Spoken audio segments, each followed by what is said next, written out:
Assalamualaikum warahmatullahi wabarakatuh. Waalaikumsalam warahmatullahi wabarakatuh. Alhamdulillahirabbil alamin. Shalatu wassalamu ala asyrafil anbiya'i wal mursalin wa ala alihi wa ashabihi ajmain. Bapak Ibu sidang taklim yang dimuliakan Allah, kembali kita bersyukur kepada Allah atas segala karunia-Nya. Alhamdulillah pada pagi hari ini kita dikumpulkan Allah kembali di majelis zikir yang penuh berkah ini. Mohon maaf juga karena ada jadwalnya digeser ke pagi karena jam 10 juga ada kegiatan yang sudah teragendakan juga. Insyaallah ya mudah-mudahan ini saja yang kedepannya tidak. Nah baiklah Bapak Ibu yang saya muliakan, pagi ini saya ingin ngajak Bapak Ibu untuk ini ada satu kitab mungkin saya rekomendasikan ke Bapak Ibu kalau mau membeli kitab hadis. Nah inilah kitab yang paling baik untuk dimiliki, namanya Bulughul Maram yang ditulis oleh Ibnu Hajar Al-Asqalani. Ini toko buku banyak bahasa Indonesianya Ibu ya. Bulughul Maram ini dianggap kitab mukhtasar hadis yang paling baik karena ini disarikan dari 7 kitab hadis yang sahih, Bukhari, Muslim, Abu Dawud, At-Tirmizi, An-Nasa'i dan sebagainya.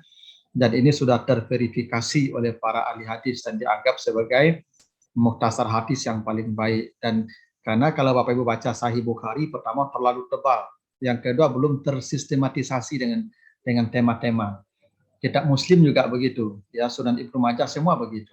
Nah kalian sudah ada hadis-hadis tentang taharah, ya ada hadis-hadis tentang salat, ada hadis-hadis tentang jenazah, ada tentang zakat. Nah, ini sudah terbagi dalam sub-sub judul yang kita mudah membacanya. Ini saya kira penting juga untuk Bapak Ibu miliki ya, kalau yang ke toko buku nanti bisa dibeli, judulnya Bulughul Maram tadi ya. Ini menghimpun banyak masalah mulai daripada ibadah, muamalah, akhlak. Dan ini berdasarkan hadis-hadis yang sahih. Ya tidak ada hadis yang dalam konteks dhaif yang dikutip dalam kitab ini. Nah, pada pagi hari ini kita akan bahas dalam kitab Al-Adab namanya, ya kita akan bahas bab at-targhib fi makarimi al-akhlaq. Kita akan bahas hadis-hadis yang berkaitan dengan akhlak yang mulia. Ini penting kita bicara akhlak yang mulia. Jadi agama ini tidak hanya soal ibadah, ya, bahkan akhlak ini yang paling utama, yang paling pokok dalam agama kita. Karena itu kata Nabi, misi pokok Nabi itu kan akhlak ya. Kata Nabi, wa innama bu'istu liutammima makarimal akhlak. Saya diutus hanya untuk ya menjadikan manusia berakhlak yang sempurna. Itulah kenapa ayat-ayat Makkiyah itu Ibu, ayat-ayat yang turun pada periode Makkah itu tidak ada bicara ibadah. Ya, Bapak Ibu kalau baca selama 10 tahun Al-Qur'an turun di Makkah, tidak ada satupun bicara tentang ibadah. Semuanya bicara kalau tidak akidah ya akhlak. Ya, ibadah itu baru ada setelah hijrah dari Madinah, dari Makkah ke Madinah. Itu sangat penting. Jadi akhlak itu perkara yang serius. Itu kenapa Bapak Ibu kalau baca di Al-Qalam, surah Al-Qalam ayat berapa? Ayat yang ke-5, 45 ya. Wa innalaka la ajran ghaira mamnun wa innaka la ala khuluqin azim. Jadi kata Allah ada amal yang nilai pahalanya ghaira mamnun, nilai pahalanya yang tidak ada limitnya, tidak ada batasnya, tidak ada batas jumlah, tidak ada batas waktu. Ada amal yang begitu kata Allah, namanya ajran ghaira mamnun, pahalanya tidak ada limit. Apa itu? Wa innaka la ala khuluqin azim, kalau engkau memiliki akhlak yang mulia. Jadi akhlak yang mulia ini ternyata pahalanya, nilainya di sisi Allah sangat besar, bahkan disebut unlimited. Jadi penting kita memiliki akhlak yang mulia ini. Makanya akhlak itu tidak hanya terkait dengan manusia Bapak Ibu ya, karena akhlak itu dari kata khalaq. Khalaq itu artinya menciptakan. Dari kata khalaq itu ada kata khalik, pencipta. Dari kata akhlak ada kata makhluk, ciptaan yang diciptakan. Jadi akhlak itu bagaimana kita dengan khalik, bagaimana kita dengan ciptaan ya Tuhan, sesama ciptaan, tidak hanya manusia tentunya, sampai binatang, tumbuhan, lingkungan. Itu makanya kata Nabi itu ya ada seorang perempuan masuk neraka ya. Dahalat imra'atun an-nara bi hurratin rabatatha. Ada seorang wanita masuk neraka karena mengurung kucing sampai kelaparan. Kenapa dia masuk neraka mengurung kucing sampai kelaparan? Karena dia tidak berakhlak itu. Tapi ada hadis lain kata Nabi ya, ghufira limra'atin mumisatin bi kalbin raqiyin yalhas. Ada seorang pelacur ya, seorang pelacur masuk surga diampuni dosanya karena dan lihat anjing kehausan, dia buka sepatunya, dia ambil air dikasihkan minum anjing itu. Maka diampuni semua dosanya, dimasukkan dia ke surga. Ini betapa pentingnya nilai akhlak, ya betapa besarnya nilai akhlak ya dalam apa? Dalam penilaian Tuhan ya bagi manusia. Nah, karena itu banyak sekali hadis-hadis yang bicara tentang akhlak ini. Kita akan bahas beberapa saja. Pertama hadis dari Ibnu Mas'ud. Nah, ini hadis riwayat muttafaq alaih. Jadi kalau Bapak Ibu nanti ketemu hadis yang begini muttafaq alaih, ini kualitas hadisnya yang paling tinggi ya Bapak ya. Ini maksudnya Bukhari dan Muslim itu sama redaksinya. Karena boleh jadi hadis itu diriwayatkan oleh Bukhari, diriwayatkan oleh Muslim, tapi redaksinya beda-beda. Nah, kalau redaksinya sama, Bukhari sama Muslim namanya muttafaq alaih. Dan itu hujah yang paling kuat ya kalau untuk dijadikan apa nama itu dalil. Nah, ini yang paling kuat nih kalau perawinya muttafaq alaih namanya Bukhari Muslim yang redaksinya sama. Apa kata Nabi? Alaikum bisidqi. Alaikum bisidqi fa inna sidqa yahdi ilal birri wa innal birra yahdi ilal jannah wa ma yazalu rajulu yasduqu wa yataharras sidqa hatta yuktaba indallahi siddiqan wa iyyakum wal kazib fa innal kaziba yahdi ilal fujur wa innal fujura yahdi ilan nar wa ma yazalu rajulu yakzibu wa yataharral kazib hatta yuktaba indallahi kazzaban. Kata Nabi, mestilah kamu ini sidik. Lazimkanlah dalam dirimu, kata Nabi, as-sidik. Sidik itu Bapak Ibu bahasa ringannya ya jujur. Sidik itu artinya ada kesamaan antara ucapan kita, perbuatan kita, dan hati kita. Itu namanya sidik. Jadi apa yang kita ucapkan, apa yang kita lakukan, apa yang di hati kita itu sama, tidak beda. Itu namanya sidik. Karena ada orang yang beda ucapannya, beda pula kelakuannya, beda pula ya yang di hatinya. Itu namanya munafik. Ya. Munafik itu dari kata nifak. Ya. Nifak itu arti harfiahnya ya lubang terowongan. Ya, karena terowongan itu Ibu ada lubang rahasia di belakang tuh, tempat ya menyelamatkan diri kalau kondisi memang sedang keadaan dalam darurat. Tapi kalau pergi ke lubang Jepang itu kan ada pintu lubang kecil di belakang tuh, ya tempat melarikan diri. Nah, lubang kecil itu namanya nifak. Jadi orang munafik itu beda yang di depan dengan di belakang, kira-kira begitu. Beda yang di luar dengan di dalam. Nah, lawannya sidik tuh. Maka kata Nabi, biasakanlah hidup jujur. Karena kejujuran itu membawa kepada kebaikan dan kebaikan itu membawa kepada surga. Dan tidaklah seseorang berlaku jujur dan membiasakan jujur hingga Allah tuliskan dia sebagai orang jujur dan dia akan meninggal dunia dalam keadaan ya sebagai orang jujur. Dan jauhilah bohong, dusta. Karena sesungguhnya dusta itu membawa pada dosa besar dan dosa besar membawa kepada neraka. Dan tidaklah seseorang berdusta dan membiasakan dusta hingga dia dituliskan sebagai pendusta dan menutup hidupnya di dunia sebagai seorang pendusta. Ini hadis riwayat Bukhari Muslim. Jadi Bapak Ibu menariknya begini, Pak. Hadis-hadis tentang akhlak itu banyak. Mungkin ribuan hadis tentang akhlak Bapak Ibu. Tapi hadis yang nomor 1 dalam kitab ini itu tentang kejujuran. Hebat sekali Pak Ibu. Ya, agama kita ini Pak. Ya sekian banyak akhlak, hadis-hadis tentang akhlak. Nomor 1 itu kejujuran Bapak Ibu. Hadis tentang kejujuran. Karena kalau mau diurut puncak akhlak itu atau akhlak yang nomor 1 itu itulah kejujuran. Dan itulah misi Nabi yang paling sesungguhnya. Itu makanya ya kejujuran itu disebut juga dengan bahasa agama dengan ya aman, iman, amin. Orang beriman itu pasti jujur. Orang jujur itu tanda orang beriman. Kalau tidak mungkin orang beriman itu yang tidak jujur. Karena kejujuran itu ada indikasi dengan iman, amin. Jadi memang inilah perkara yang harus dibenahi pokok dalam kehidupan baik individual maupun sosial maupun masyarakat kita. Karena kejujuran ini sudah mulai langka sekarang. Ya, kejujuran itu sudah mulai langka. Di mana-mana kita kadang-kadang Bapak Ibu, ya kadang-kadang kita ini kalau jujur justru terasing Bapak Ibu. Justru kita sering terasing ketika jujur. Justru yang tidak jujur itu yang sering dapat tempat. Yang jujur itu justru disingkirkan. Ya bahkan ya ketidakjujuran itu menjadi apa ya? Menjadi sebuah sistem, Bapak Ibu. Ya, saya tidak tahu harus mulainya dari mana memperbaikinya, tapi memang begitulah keadaan realitas ya di negara kita hari ini. Kejujuran itu sudah barang langka. Dan dalam banyak aspek, tidak hanya di pemerintahan, ya tidak hanya dari presiden sampai ke rakyat, semua, ya semua sudah jauh dari nilai-nilai kejujuran. Mohon maaf, misalnya sederhana aja Bapak Ibu, kita nih kan ada absensi finger itu Bapak Ibu ya, atau apa namanya itu ya, yang yang online itu ya, store wajah ya. Itu di beberapa tempat itu diundurkan beberapa menit, 10 menit misalnya, supaya tukinya tidak kena kalau terlambat. Itu kan sederhana, tapi disitulah integritas namanya. Itulah kejujuran namanya.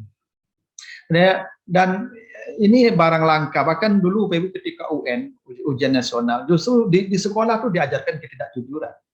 Ya, karena kalau nilai anak-anak ini rendah, nanti kepala sekolahnya dimutasi. Kepala sekolah nanti kepala dinas dampaknya. Jadi instruksi dari bupati, wali kota ke kepala dinas ke kepala sekolah agar kunci jawaban diberikan ke anak-anak. Ini bagaimana kita mendidik kejujuran, ya sementara sekolah sendiri yang kita harapkan untuk jujur, ternyata mereka ya tidak menunjukkan nilai-nilai kejujuran. Di rumah juga begitu. Ya kadang-kadang ibu ini kalau dikasih uang belanja, beli belanja dapur, itu paling ke jilbab sebagian, itu ibu tidak jujur namanya ibu itu ya. Pak Ustadz mulai. Enggak, itu kan ringan ya Bu itu, tapi disitulah integritas namanya. Ibu kalau untuk balik sampah ya untuk balik sampah, jangan dipakai untuk balik jilbab. Kalau Berlebih ya Pak Ustadz, berlebih itu balik jilbab Ustadz. Nah, lapor dulu berlebih itu. Ditabuang 5.000 Pak Ustadz. Ya dikecian lah, mengecetnya perlu. Jangan untuk antuk. Saya ibu dia rajin saving kan, dia pandai men-saving namanya itu. Harusnya Pak kok makan daging, makan ayam lah, makan tempe situ. Nah, do macam itu dok Pak Ustadz. Tidak mana tahu do sebagai dan namunya men-saving. Kalau ibu mau kan lapor, misalnya di akhir bulan Bu, Pak, kau belabi piti patang Pak, ya Pak, ambo simpan sebagian, kau belabi 1 juta lah biayanya ya. Bapak, abak lah mari ceknya. Kok bawa kamari keceknya gian tuh Pak. Jadi kok betul kecek apa kan. Tapi yang penting kejujuran itu Ibu. Itu kan ringan sebenarnya Ibu ya. Tapi disitulah kita kadang-kadang dididik ya oleh Nabi. Jangan kita melihat itu dalam skala yang besar bernegara saja. Ya, dalam hal yang ringan, yang remeh-temeh sajalah kita yang pegawai Bapak Ibu ya, yang sudah diatur jam kerjanya. Bukan soal tepat jam kerja, tapi ketepatan masuk itu juga menjadi bagian daripada ya kejujuran.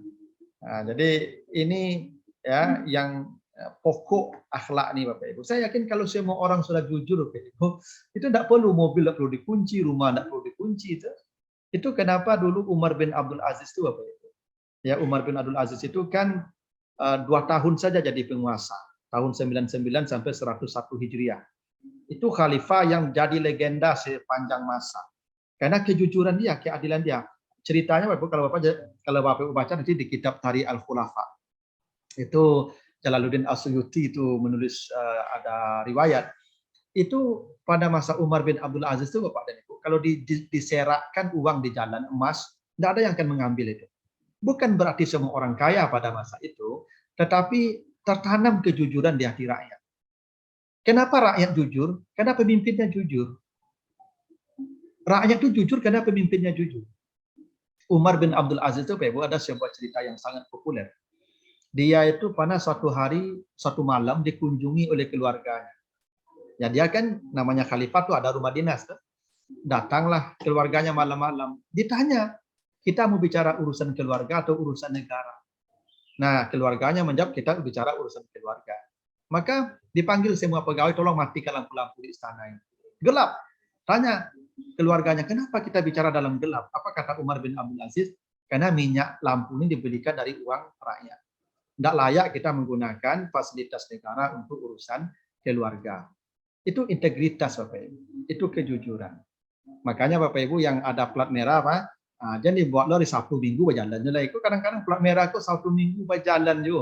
Pak, kalau Sabtu Minggu tu buat auto surang, dan plat merah dia buat berjalan. Ikut pemantan anak sekolah kan plat merah. Kami plat hitam ada Pak Ustaz. Iya kalau yang dapat plat merah. Karena kawan mah. yang dapat plat merah itu kalau Sabtu Minggu jangan jalan juga. Itu pakailah plat hitam jalan lain. Gitu kan, jadi anak sekolah jangan pakai juga yang plat merah. Kalau anak sekolah tuh urusan kita, itu udah urusan negara itu. Jadi itu ringannya Pak Ibu ya, tapi disitulah kejujuran terletak. Makanya ya dari sekian banyak hadis tentang akhlak, kejujuran itu nomor 1. Kini langka Bapak Ibu. Kalau pejabat ini jujur Bapak Ibu, Masya Allah. Indonesia ini tidak ada negeri yang sekaya Indonesia ini. Tongkat kayu saja berbuah ditanam. Coba hebatnya Pak. Atas bawah itu semua emas saja. Tapi kenapa kita hidupnya seperti ini, masyarakatnya miskin? Karena jaminan Nabi tadi kan begitu. Coba lihat hadis lagi. Karena kejujuran itu membawa kepada albir, kepada kebaikan. Tidak ada kebaikan kalau tidak ada kejujuran. Percayalah Bapak Ibu. Kalau ada pemimpin tidak jujur, tidak akan mendatangkan kebaikan kepada masyarakat. Itu contohnya Umar bin Abdul Aziz tadi. 2 tahun saja dia memerintah, tapi rakyatnya begitu baik. Kenapa? Karena pemimpinnya jujur. Tidak ada kebaikan tanpa kejujuran. Di rumah tangga itu, Ibu, kalau tidak jujur kita, ibu mulai tidak jujur, suami mulai tidak jujur, itu tidak akan ada kebaikan di rumah tangga. Percayalah Bapak Ibu, hidup kita saling curiga nanti. Nah sekarang kita Indonesia ini hampir begitu, Ibu, ya. Hidup kita saling curiga, saling tidak percaya. Kenapa? Karena mungkin ketidakjujuran. Cobalah, contoh sederhana lah Ibu, vaksin ini. Kenapa orang takut divaksin? Ya, kenapa orang dikejar-kejar divaksin, dipaksa-paksa sekarang? Padahal kan Pak Presiden sudah mencontohkan vaksin kan. Harusnya kan tidak perlu dipaksa-paksa. Ya. Orang tidak takut dengan jarum suntik. Jarum suntik apakah orang takut? Yang orang tidak percaya isi jarumnya. Itu yang banyak masalah. Nah, jadi sebenarnya jangan Bapak Ibu salahkan masyarakat ya yang tak mau itu. Yang tak mau itu mungkin karena mereka pernah dibohongi atau sering dibohongi. Jadi kepercayaan itu yang hilang, Bapak. Ya, rasa percaya itu yang sudah hilang. Dan itu berawal dari ketidakjujuran. Makanya kata Nabi sudah benar, tidak mungkin kebohongan atau ketidakjujuran itu membawa kepada kebaikan. Karena kebaikan hanya datang dari kejujuran. Bapak Ibu, makanya dalam hadis, Pak, kalau ada orang memanggil ayam, dia merewetkan hadis ya. Lalu dia panggil ayam, lalu tidak dikasih makanan, ayam datang tidak dikasih makan, itu hadisnya ditolak langsung. Hadis orang itu langsung dicoret. Ya. Kenapa? Dia tidak berakhlak ke binatang. Dia tidak jujur namanya. Kalau ayam dipanggil yang dibayangkan ayam itu makanan. Ketika ayam datang, dia langsung pergi. Tidak diserakkannya makanan. Maka hadis orang itu langsung ditolak. Begitu dalam ilmu hadis. Untuk menunjukkan betapa pentingnya kejujuran itu hingga kepada makhluk sekalipun. Nah. Dan kejujuran itu kata Nabi membawa kepada surga. Kejujuran itu membawa kepada surga. Bapak Ibu nanti baca di surah An-Nisa 67. Ya. Kalau baca di An-Nisa 67 kata Allah, surga orang jujur itu selevel dengan surganya para nabi. Nih. Ya Bapak Ibu kalau lihat di An-Nisa 67 itu kata Allah surganya orang jujur itu ya, itu sama dengan surganya para nabi. Nah, ini.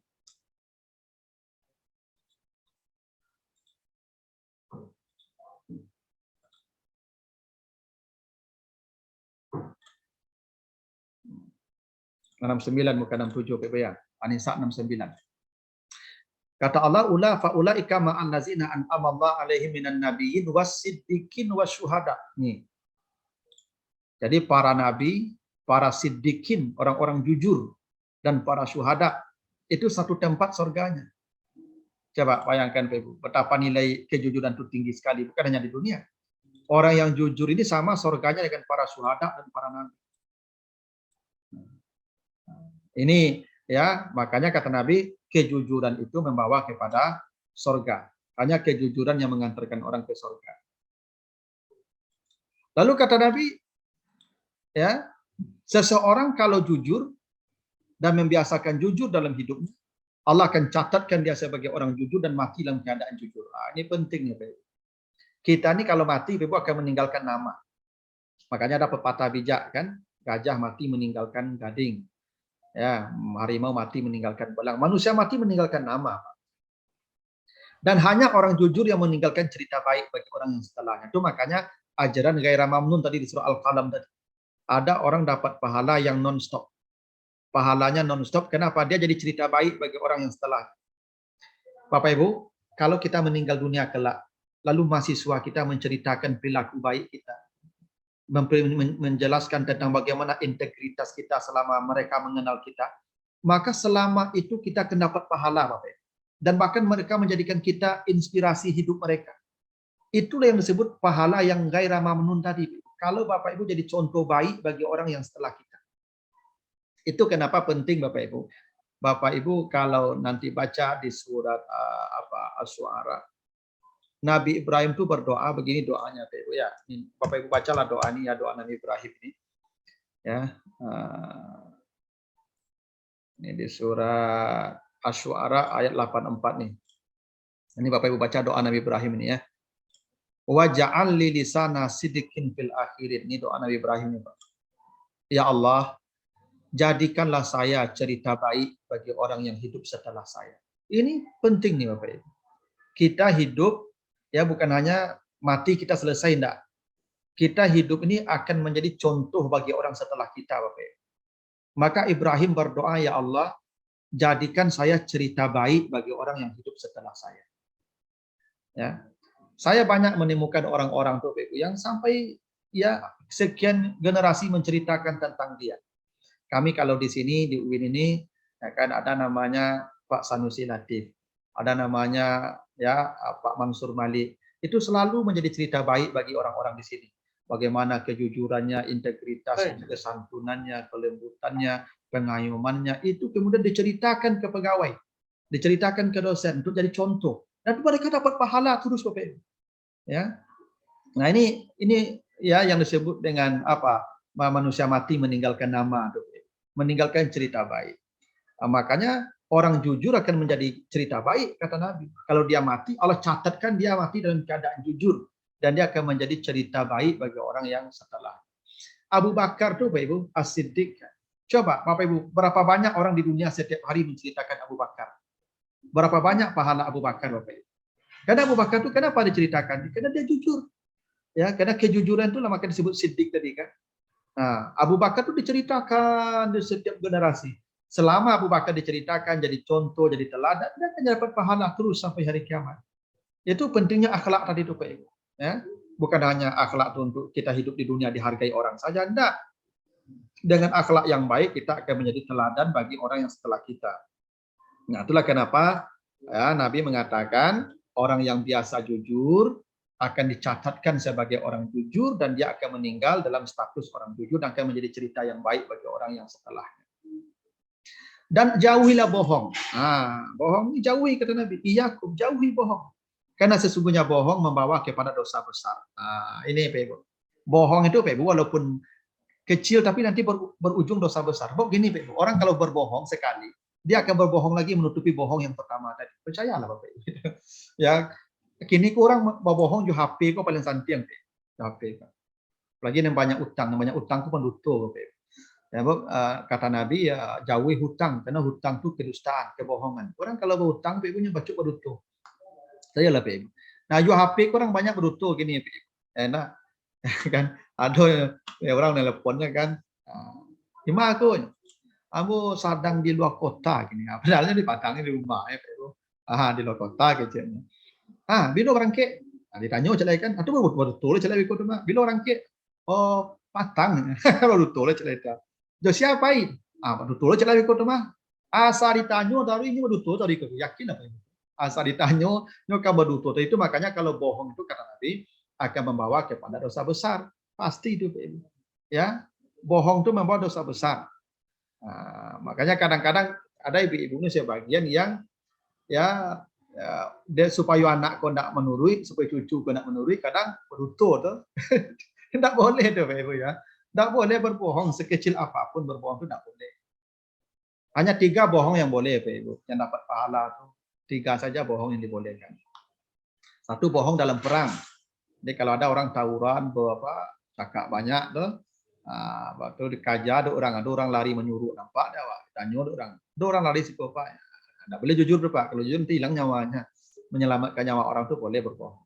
Yang kedua, berbohong mendamaikan orang. Jadi kalau ada orang bertengkar, tidak belok berdua loh Pak. Pemusuhan. Keduanya berkawan jawab. Datang si A memburuk-burukan si B kawan. Tak lama datang lo si B bertanya, keceknya tadi. Jangan dapat jujur mengecek, apa kecek satu cari because si A tu cakapnya. Kecek. Saya tidak keceknya tadi. Keceknya apa elo, apa santiang, apa pemurah. Kan itu kecek tadi itu. Ya tidak apa-apa, mendamaikan boleh. Yang ketiga, itu berbohong demi menyenangkan hati istri itu boleh. Bukan membohongi istri Pak ya, berbohong menyenangkan hati istri. Kalau berbohong menyenangkan hati istri itu berpahala, boleh. Apa contohnya Ustaz? Misalnya gini, ibu masak ibu kok tak apa-apa raso Pak, nak ada raso lah, tapi lah kambang-kambang pipi dia makan deh ya. Atau ibu punya bertanya menyasak ya bertanya tuh Pak, lama nak Pak, lama nak Pak. Hanya bertanya minta dipuji tuh Pak, lama enggak? Aja jujur Pak, lama aku nyetong giang sado kok Pak, itu jawabnya. Ada kalau ibu bertanya, Bapak lama enggak? Nah, apa boleh berduto tuh. Ibu kalau masak itulah menombak itu langsung. Itu kan kadang duto tuh Pak. Tapi Bapak halo tuh, ibu tuh kalau dipuji masakannya Paknya senang tuh, enggak 2 jam ngecek itu tuh. Penyakit ibu kalau dipuji masakannya tuh ibu-ibu pun tak tanggung sanang hati tuh bisu masak panjangnya pada jadi enggak apa-apa Pak. Jangan kalau Pak jujur dong, enggak masak-masak lah. Dia nak masak lah, panik dan awak aku nak lama masak dan itu jadi ikut. Tapi Pak puji dah Pak. Walaupun memang enggak lama tapi enggak apa-apa menyenangkan hati istri itu berpahala tuh, boleh. Ya, atau misalnya ibu beli baju baru kan, baju baru. Kalau bantu lama ya baru tuh. Baju ini baru itu. Kalau ibu bertanya, Pak, jangan jujur Pak jawabnya. Pak boleh betul tuh. Umur dari Sirat Nasari ya. Itu kan kadang duto tuh. Tapi ya apa-apa, senang senyum ibu kan. Tuh membahagiakan istri namanya Pak. Lain daripada itu enggak boleh Pak. Enggak boleh. Ya. Kalau lain daripada itu bohong namanya. Tapi yang 3 tadi itu boleh. Ya. Demi menyelamatkan nyawa, demi mendamaikan, demi menyenangkan hati istri. Tapi jangan membohongi istri Pak ya. Berbohong menyenangkan hati istri dengan membohongi istri itu beda Pak. Kalau Pak dapat misalnya piti 10 juta kan itu karek kan. Gali 5 juta yang ke ibu. Seikonya Pak, ya ikonya tapi membohongi istrinya bodoh. Itu tidak menyenangkan hati istri itu. Nah, jadi bohong itu kata Nabi membawa kepada dosa besar. Ya, makanya Ibu orang berbohong itu kan orang munafik tuh. Orang munafik dia mana nerakanya, Pak? Nanti Bapak Ibu baca di surat apa? Di surat An-Nisa 145 kan? Ya, orang munafik itu kan nerakanya paling bawah. Ya toh? Dan orang munafik itu kan ciri utamanya pembohong. Di surah Al-Munafikun ayat 1 kata Allah kan innal munafiqina lakazibun. Sesungguhnya orang munafik itu benar-benar pembohong. Nah, makanya kata Allah bahwa kebohongan itu membawa pada neraka, pasti itu. Tidak ada tempatnya surga bagi pembohong. Pembohong itu tempatnya pasti neraka. Ya, dan seseorang tidak berbohong dan terus berbohong kecuali Allah tuliskan sebagai pembohong dan mati dalam keadaan pembohong. Ini yang cerita buruk Ibu ya. Jadi jangan kita mati kemudian orang menceritakan kita keburukan kita. Jangan orang dalam tanda kutip jijik menyebut nama kita karena yang ada pada diri kita banyak keburukan saja. Nah, inilah yang harus kita kembangkan akhlak. Masuk kepada mahasiswa, Pak. Sebenarnya kalau mahasiswa itu, Pak, kalau memang kejujuran sudah tertanam, tidak perlu pengawasan ujian, Pak. Cuman sayang ini belum tertanam kejujuran. Ya. Saya tidak tahu mulai dari mana, Bapak Ibu ya. Tapi saya kira mulailah dari pribadi kita, dari lingkungan keluarga kita masing-masing, menanamkan kejujuran pada anak-anak kita. Saya dulu masih ingat ayah saya itu tidak sekolah, Bapak Ibu. Orang tidak sekolah, kerajo ke sawah ke ladang. Piti memang lo banyak lebih, tapi ayahmu tidak pernah menyuruh piti. Ayahmu piti ku letak di meja saja. Dia kecek ayahmu ke kami beradik kakak bertiga. Ngambil piti ko budi ya, tapi mengecek dulu, minta izin dulu ya, jangan ambil dia piti karena dan kami tidak pernah, Pak Ibu, alhamdulillah sampai hari ini ayah saya tidak pernah kehilangan duit, Pak. Karena kami selalu bicara kalau mau ambil dulu. Itu sederhana tuh Pak, tapi disitulah ya integritas namanya kejujuran ya. Hal-hal yang remeh-temeh itu kadang-kadang ibu-ibu anak-anak kini itu dari suruhan tapi dia nyoleh itu. Padahal kasantiang mencari. Nah, kenapa? Karena mungkin gini juga. Mohon maaf, anak ibu kalau tidak jujur, biasanya ibunya tidak jujur juga. Karena perangai anak itu dari ibu, makanya ibu disebut imam kan. Umi itu kata imam deh. Umi, imam sama itu. Ibu itu disebut imam, umi karena ibu itu imam. Jadi apapun perangai ibu, anak itu ikut. Jadi jangan beranglah Pak kalau anak kalau tidak jujur, dia induk tidak jujur. Itu sih tandon itu. Nah, makanya ibu yang paling pokok menanamkan kejujuran ke anak. Ya, tapi kalau ibu tidak jujur, kapak dan anak itu pasti betul. Ibu asal cok mencilup piti apa, dan anak mencilup piti adik. Mana menurun perangai itu ibu ke anak. Itu makanya ibu itu ya kopian perilaku anak tuh, kopian perilaku ibu tuh ke anak. Ya, tuh. Nah, jadi memang mulailah dari keluarga kita masing-masing Bapak Ibu untuk menanamkan kejujuran ini. Termasuk juga nanti ke mahasiswa kita. Itu Bapak Ibu. Nah, baik, kita lanjutkan hadis yang kedua. Hadis yang kedua kata Nabi, iyakum wazanna fa inna zanna akzabul hadis. Jauhilah buruk sangka. Zan namanya Pak. Bapak Ibu kalau baca nanti di surat di surat Al-Hujurat. Ya kata Allah, ya nih ayatnya, janganlah kamu berburuk sangka karena berburuk sangka itu kata Allah sama dengan memakan daging. Ya, manusia yang sudah mati ya. Kata Allah ijtanibu katsira minaz zanni ya. Nih, surat ini. Ya, di surah Al-Hujurat ayat 12 nih. Ya ayyuhallazina amanu ijtanibu katsira minaz zanni fa inna ba'da zanni ismun. Ayo orang yang beriman, jauhilah berburuk sangka. Ya, karena buruk sangka itu dosa yang besar. Apakah kamu ingin memakan daging saudaramu yang sudah mati? Coba buruknya Pak, berburuk sangka. Ya, dia berburuk sangka itu Pak Ibu, kita tidak boleh menduga sesuatu yang buruk terhadap orang lain. Walaupun sebenarnya kita melihat dia dalam keburukan. Misalnya ginilah, Bapak Ibu lihat seorang ustadz keluar dari lokalisasi. Keluar dari lokalisasi ustadz ke jangan Bapak Ibu ponis, cuiku kerja ustadz koyo. Nah, jangan. Tetaplah berbaik sangka. Bagaimana cara berbaik sangka? Oh, mungkin ustadz kok ceramah di dalam tadi. Nah, kan bisa jadi begitu Bapak Ibu. Nah, kan bisa jadi kan WTS itu kumpul ini ceramah dalam, ini bisa jadi begitu Bapak. Jangan langsung diponis, kosiku main Ustaz Koyo, jangan. Itu namanya zan berburuk sangka itu. Bahkan kalau ada orang misalnya minuman keras berbau aromanya bau mulutnya bau aroma minuman keras, jangan diponis langsung dia minum, minum tadi ya jangan. Karena boleh jadi dia mau minum, tapi dia sadar ketika hendak di mulutnya itu, dia sadar, dia buang, tapi aromanya tinggal, dia tidak jadi minum. Kan bisa saja begitu, Bapak. Makanya usahakanlah kita berbaik sangka. Kadang-kadang ini buruk sangka ini banyak, mohon maaf nih, banyak penyakit ibu-ibu. Ibu-ibu itu kan kalau misalnya itu ibu-ibu yang di komplek banyak, kalau mali oto kawan kan, itu nampak lalunya kan, kecil ibu, mali oto si anu ya. Oh, kok si anu tuh Malio tuh paham sewanya tuh. Paham waktunya tuh itu buruk sangka nama tuh. Paham sewanya tuh. Paham tuh apa kasih itu paham waktu. Ya tuh. Itu ada sesuatu yang tak beres sebenarnya tuh. Ini kan sama mengerti sewanya tuh. Sama mengerti tuh apa kasih. Itu yang buruk sangka nama tuh. Sama juga kita di kantor nih Pak. Wih, si anu tuh inyo loh yang jadi dekan ya. Kok si anu tuh kan ngerti sewaknya tuh. Itu buruk sangka. Mengerti awak tuh buruk sangka nama tuh. Jadi tidak boleh Bapak Ibu kan bahasa Bapak Ibu itu kan ada yang tidak beres yang dilakukannya itu. Itu tidak boleh Pak. Buruk sangka itu dosanya sangat besar.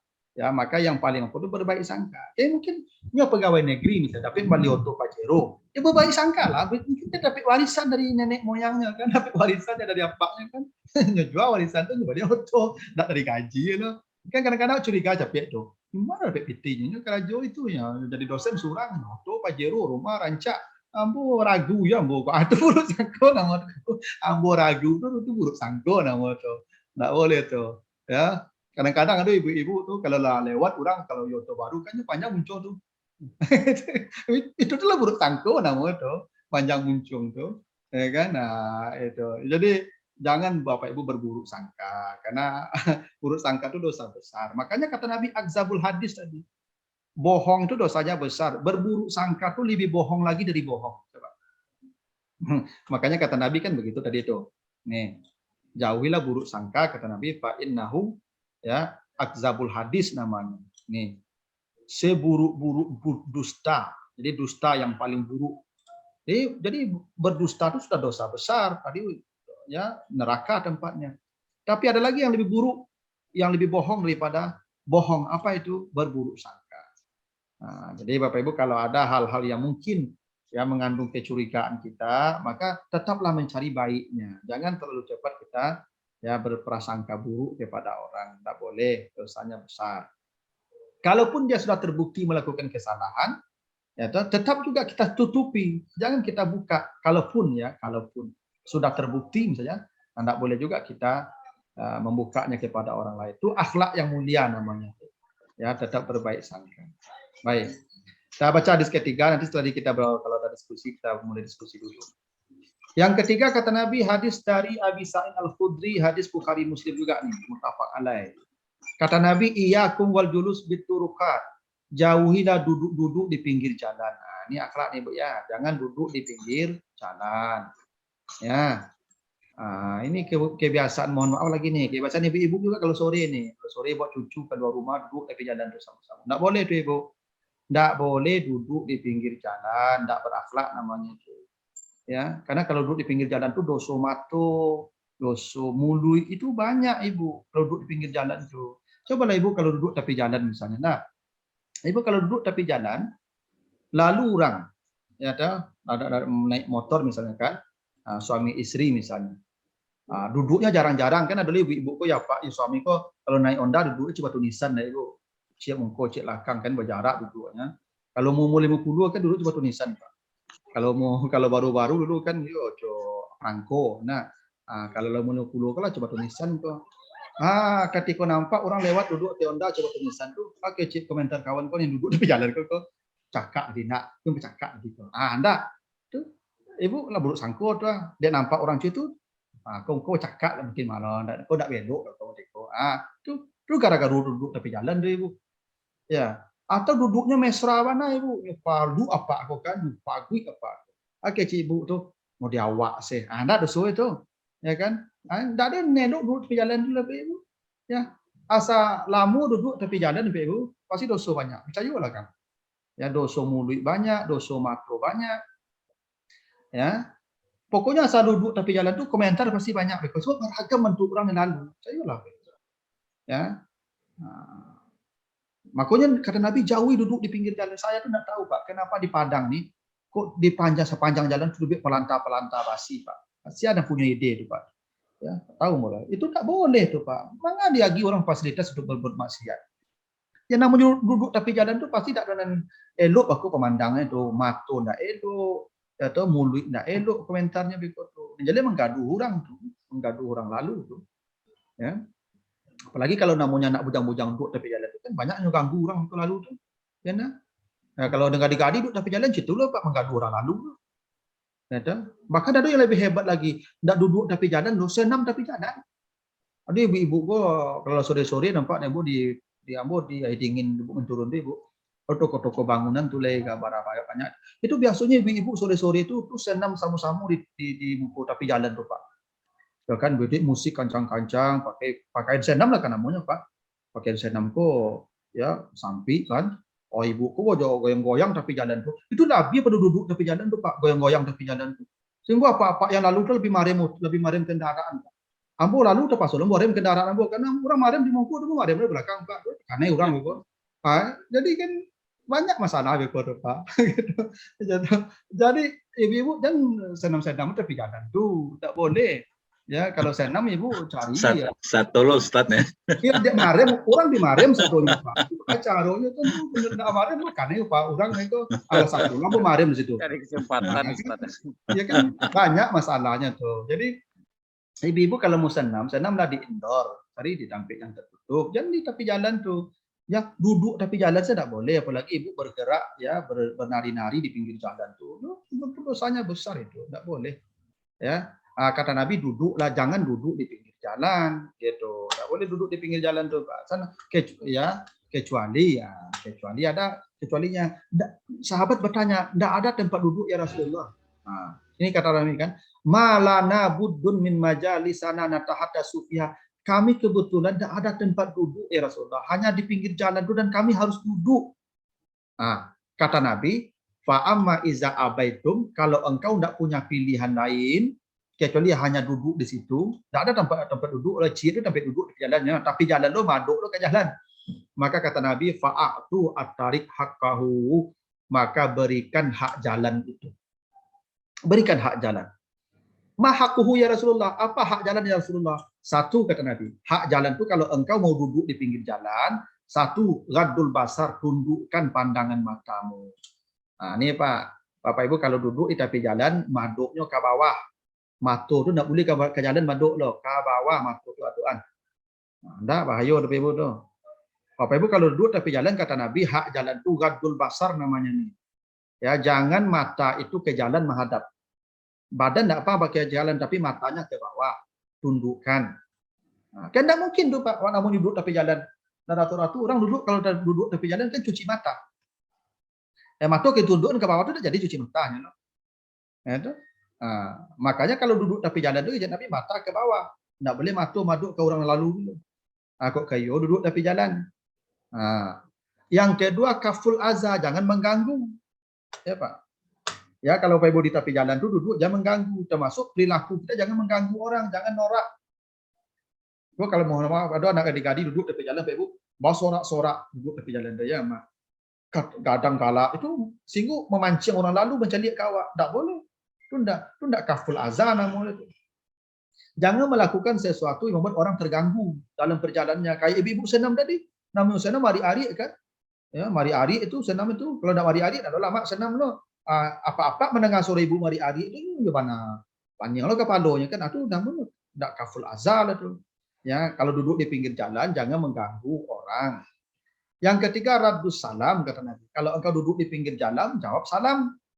Jadi kalau di pinggir jalan duduk salam, assalamualaikum, waalaikumsalam, assalamualaikum, waalaikumsalam, begitu Pak. Ya kan susah Pak sama banyak orang yang lalu. Dan yang paling pokok kata Nabi ini al-amru bil ma'ruf wa nahyu 'anil munkar. Kalau duduk di pinggir jalan kalau nampak kemungkaran wajib engkau cegah. Kalau apa misalnya duduk tepi jalan. Nampak anak bujang, anak gadis duduk di jalan dia bawa pacik tangan. Harus diimbaunya Pak. Imbaunya enggak boleh apa dia lo imbaunya. Angku lah menikah. Anu nepaknya, Pak lapen tanganan. Ang berjalan dulu, kau berjalan kemudian. Ya, itu wajib tuh Pak. Kalau nak katalog model itu jangan duduk tepi jalan. Kalau nak katalog apa Ibu model itu jangan duduk tepi jalan. Karena kewajiban orang duduk di pinggir jalan tuh amar ma'ruf nahi mungkar. Enggak boleh dia membiarkan ada kemungkaran lewat di depan mata. Kan enggak ringan tuh Pak. Itu makanya saya sering katakan nih Bapak Ibu nih, di mungkur rumah tuh jangan dibuat pelantah masuk ke jalan. Kadang ada sebagian awak kan di mungkur rumah tuh dibuat sampai duduk bangku masuk ke jalan mencari orang lalu setiap sore. Nah, itu enggak boleh tuh Ibu. Apalagi bulan puasa kok, Masya Allah. Bulan puasa kok kadang habis dosa, habis palu puasa nanti itu Pak. Sengaja duduk tepi jalan tuh kan namanya gabuburit tuh. Gabuburitnya tepi jalan duduk mencari orang lalu. Mau tahu lah sabi-abi pahala tepi jalan tinggal itu. Rasa banyak orang lalu sebanyak dulu komentar itu tuh. Gitu. Nah, jadi itu Bapak Ibu ya. Itu akhlak namanya tuh. Jadi satu, jujur, jangan bohong. Dua, berbaik sangka, jangan berburuk sangka. Tiga, ya hindari duduk di pinggir jalan. Kalau mau duduk di pinggir jalan juga, tadi tundukkan mata, jangan mengganggu, ucapkan salam, cegah kemungkaran. Nah, kalau itu kita tunaikan, boleh duduk di pinggir jalan. Nah, gitu. Itu dulu Pak Ibu 3 hadis itu, Pak. Kalau ada pertanyaan atau diskusi itu saya persilakan. Kalau enggak nanti bisa kita lanjutkan banyak hadis. Silakan Pak. Saya kembalikan Ibu. Baik, terima kasih Bapak Ustadz Sofyan Hadi. Untuk sesi selanjutnya kita lanjutkan ke sesi tanya jawab. Bapak Ibu silahkan jika ada Bapak Ibu yang ingin bertanya. Boleh bertanya Ica? Silahkan Bapak. Oke. Ada Pertama adalah Assalamualaikum warahmatullahi wabarakatuh. Terima kasih Pak Ustadz. Kembali ke akhlak tadi Pak Ustadz ya. Kalau di Minang kok namanya ada budi, ada etika, ada perilaku, ada adab. Nah, kini ada akhlak. Jadi ada etika, ada perilaku, ada budi, ada adab, ada akhlak. Itu masing-masingnya berbeda atau sama maksudnya. Itu yang pertama Pak Ustadz ya. Yang kedua, mungkin ini menjadi kebiasaan barangkali. Kalau dicari di daerah-daerah, kalau pebarale itu langsung mencari IC kamar ICO. Itu termasuk berdosa nah Pak Ustadz itu ya. Terima kasih Pak Ustadz. Oke. Saya Terima jawab dulu kasih, Pak Ibu ya. Ya silakan saja langsung jawab Bapak. Oke. Jadi memang dalam yang dua tadi Pak, adab dan akhlak itu bahasa Arab. Kalau etika dan budi itu mungkin bahasa Indonesia yang diambil dari bahasa Yunani mungkin ya etis ya. Etis dan juga budi ya. Budi itu dari bahasa Sanskerta kira-kira begitu. Nah, lagi moral, ya, moral ada lagi moral. Ada lagi moral ya, moralnya itu. Tapi begini Pak, akhlak itu kan dari kata khalaqa tadi. Khalaqa itu artinya menciptakan. Dari kata khalaqa itu ada kata khalik, Allah maksudnya. Dari kata khalaqa ada kata makhluk, makhluk itu ya semua selain Allah. Jadi akhlak itu bagaimana kita berperilaku ya sesuai dengan tuntunan Allah kepada Allah dan kepada ciptaannya. Itu akhlak. Jadi standar akhlak itu Allah. Beda dengan moral, Pak. Moral itu standarnya kebiasaan manusia. Apa kalau pakai Eropa di musim panas? Apa pakai baju jas, pakai baju baju tebal? Apa enggak bermoral namanya itu? Kenapa? Standar moral kalau musim panas itu harus minim, kira-kira begitu. Kalau ada orang pakai pakaian minim di musim panas di Eropa itu namanya bermoral, Pak. Tapi bagi kita tidak berakhlak kan? Karena akhlak kita standarnya bukan akal, bukan kesepakatan manusia. Akhlak itu standarnya acuannya Allah, makanya khalik. Kalau Allah mengatakan itu buruk, ya tidak buruk, walaupun semua orang sepakat mengatakan itu baik. Jadi akhlak itu ya kalau moral standarnya manusia Pak. Ya apa yang dianggap baik oleh manusia, sepakat manusia, itu namanya moral. Ya makanya di Barat itu kan standar moralnya kan kesepakatan manusia di sana Pak. Ya jadi kadang-kadang bagi kita enggak ya misalnya kalau berjalan mobil di sebelah kanan di sana kan Pak. Itulah moral mereka. Kalau kita kan sebelah kiri di sini. Itu moral namanya Pak. Nah kalau akhlak lebih hebat Pak. Akhlak itu kalau bertentangan moral ya moral tinggalkan. Makanya orang yang berakhlak pasti bermoral, tapi orang yang bermoral belum tentu berakhlak. Karena akhlak itu standarnya adalah Al-Qur'an. Ya, standarnya adalah apa yang dikatakan Allah dan Rasul itu akhlak. Dan akhlak kalau moral hanya dengan manusia, Pak. Kalau akhlak enggak, sampai dengan makhluk seperti air misalnya begini, Pak. Nabi mengatakan jangan kamu buang air di air yang tenang. Itu akhlak namanya tuh Pak. Tidak boleh kita tuh Pak buang air di air yang tenang itu tidak boleh. Tidak berakhlak nama Allah, Nabi melarang. Tidak berakhlak namanya. Walaupun kita tidak mengganggu orang. Ya. Itu makanya Nabi mengatakan jauhi buang air di tempat yang dilaknat. Ada 3 tempat yang dilaknat Allah. 1 di bawah di bawah tempat berteduh. Jadi kalau ada orang berteduh misalnya di halte di mana? Pipis itu dilaknat oleh Allah. Ya, yang kedua di bawah pohon, yang ketiga itu di tepi sungai, di sungai. Ya, tidak boleh di sungai buang air Pak. Itu kadang aneh Pak. Kadang-kadang kawasan air dantan sama-sama. Ya kan? Di kampung kamu tuh Pak dulu, mungkin dulu pagi sore berjejer tapi batang air.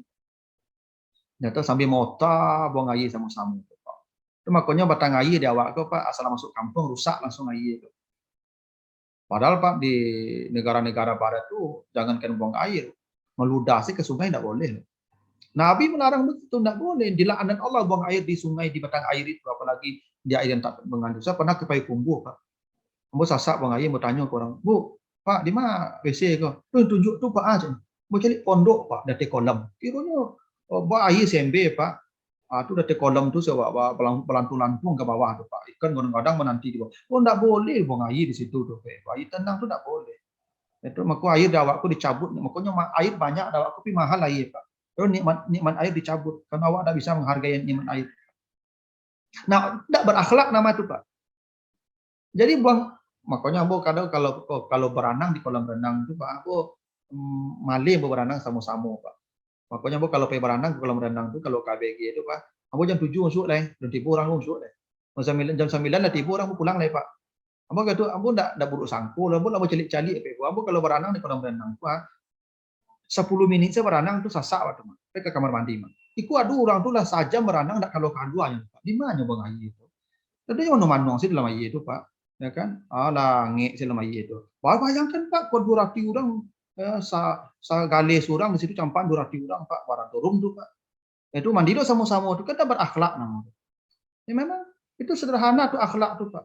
Tapi akhlak tuh begitu, Nabi atur, Allah atur. Jangan ya coba Pak, saya buang air ke kamar mandi itu. Ada orang sekian ratus orang buang air saya di kolam renang tuh Pak.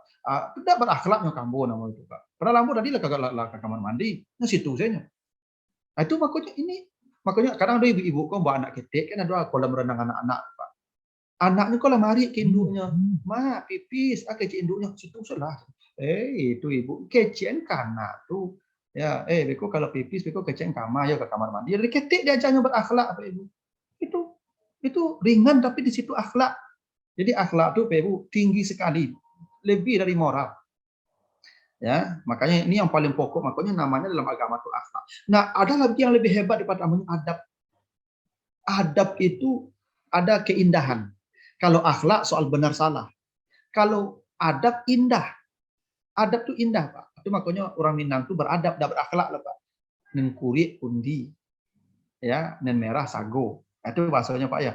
Nen baik budi, nen indah baso. Apa kalau diajak orang makan baik apa kok? Pak, ayo makan dong, Pak. Baso tuh Pak. Terima kasih lah Pak ya. Terima kasih banyak. Ambo tadi lah makan. Padahal lapawana tuh. Jangan Pak Ibu, Pak makan yuk. Wah, iya lah ambo iwana lapana. Saya anak itu tuh Pak tuh tidak beradab namanya Pak. Tapi berakhlak kan. Diajak orang makan tuh berakhlak namanya, tapi tidak beradab. Ya, tidak beradab namanya tuh Pak. Ya kan? Apa disuruh orang makan kan lagi orang makan. Itu apa abien sadonya. Kan Pak berakhlak tuh nyagian kawak mah. Tapi tidak beradab. Yang beradab tuh basa-basi namanya tuh. Makan cecie, walaupun jawabannya teragak dan mabian gitu lah. Tapi tahan dulu, itu adab namanya Pak. Ya tuh. Apa kalau mau nyuruh orang makan, makanlah. Itu namanya berakhlak Pak. Tapi belum tentu beradab. Apa kalau beradab nyuruh orang makan, tapi itu caranya loh. Pak, aku dan telatak, aku lah minta dimakan loh mah. Iya, aku lah minta diminum, itu beradab namanya Pak. Tapi kalau pakai tandian saya aduh, itu berakhlak mungkin tapi tidak beradab loh Pak. Kok bahasanya tidak nyaman orang mendengar loh Pak. Jadi begitulah akhlak tuh Pak. Jadi adab tuh lebih hebat lagi tuh. Bapak Ibu kalau misalnya datang mahasiswa ke ruangannya, lalu Pak Ibu katakan, nanti, sebentar lagi ya. Nah, itu Bapak lagi berakhlak namanya itu. Cuma tidak beradab. Yang beradab tuh Bapak, Nanda, apa ada kesibukan sebentar, boleh enggak apa menyelesaikannya dulu? Samu tadi itu beko lah, samu aja tuh. Bahasa apa tuh samu itu. Beko. Bisa apa mengecek lain beritu. Apa sedang ada tugas penting mana Pak selesaikan. Boleh enggak Pak menyelesaikannya dulu? Bertanya Pak. Itu beradab namanya itu. Daripada beko tunggu di luar sebentar ya. Itu berakhlak, cuman tidak beradab.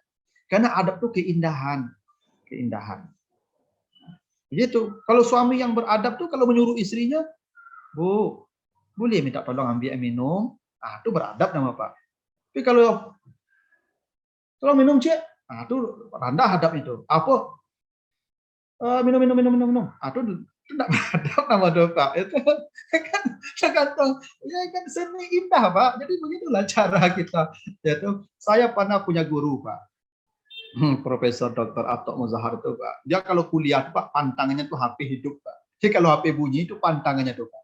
Itu bisa-bisa mahasiswa tuh, habislah mahasiswa tuh Pak kalau bunyi HP. Satu hari Pak lupa mahasiswa Pak mau mematikan HP. Bunyi ya Pak, yolah pucik mahasiswa tuh Pak.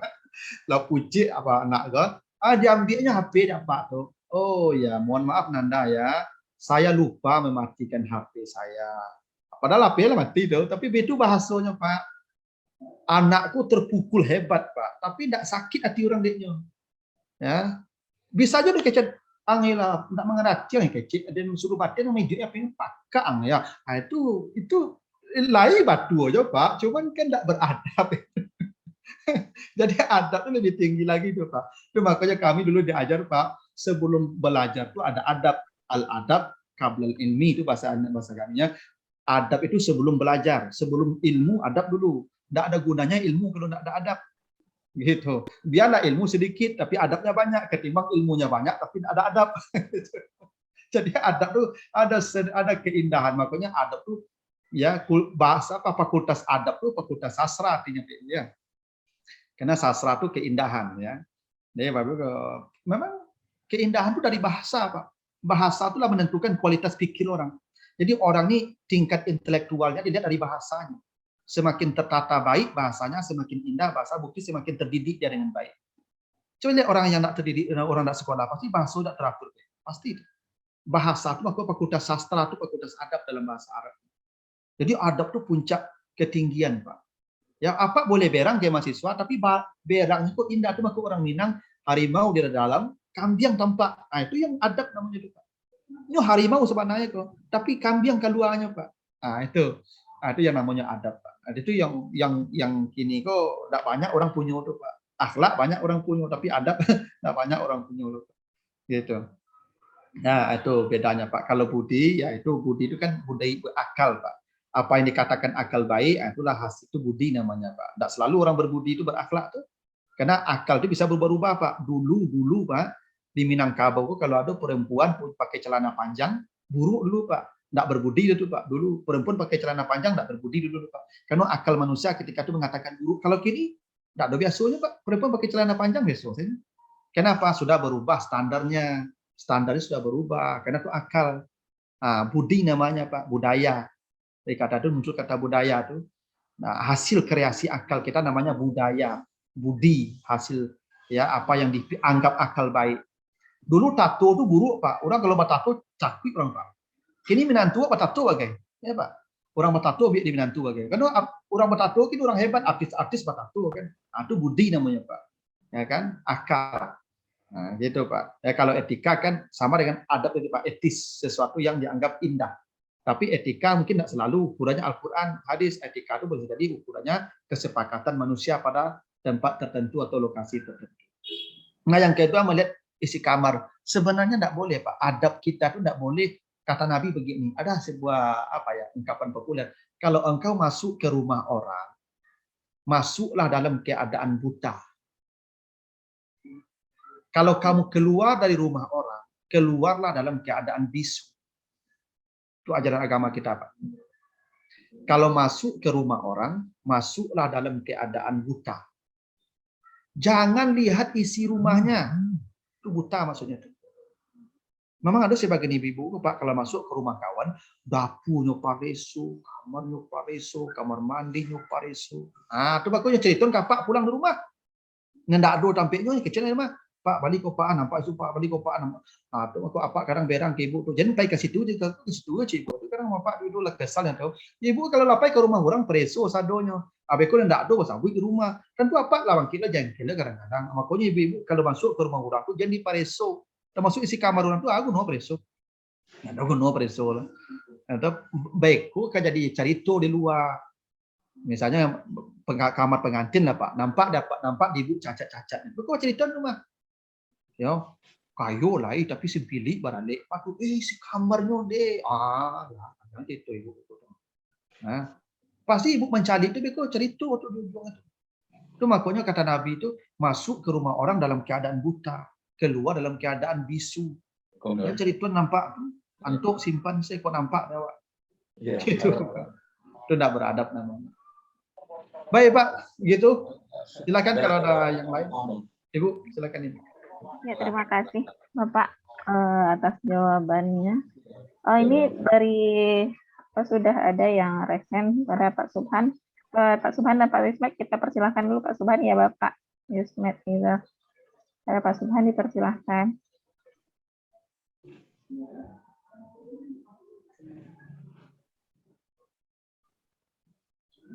Saya unmute Pak. Mute Pak Subhan. Masih mute Pak. Oh ya, terima kasih Ibu Tessa. Pak Subhan. Belum sarapan untuk Alah Ustaz Alah. berprasangka.